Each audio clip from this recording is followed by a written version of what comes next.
শুরু করছে আজকের কৌতুক আবারও। তো আমার নাম রম্য তালুকদার। আমার নাম দেবস্মিতা পণ্ডিত। এই বলটু, তোর কি সমস্যা বলতো?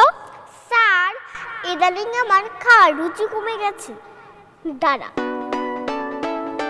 তুই প্রতিদিন এসে 3 চামচ করে খাবি। স্যার, 3 চামচ করে খাওয়া অসম্ভব। কেন অসম্ভব? কারণ আমার মাসে মাত্র 2টি চামচ আছে। ও আচ্ছা আচ্ছা, বলো তো গরু আমাদের কি দেয়? স্যার, গরু আমাদের গুতু দেয়। শোন, তোকে একটা জিনিস শেখাই। প্রথমে ঘোড়ার ডাক প্রচলন করেন শেরশাহ। স্যার, তাহলে কি ঘোড়ার আগে ডাকতে জানতো না? তুই বেশি বুঝিস।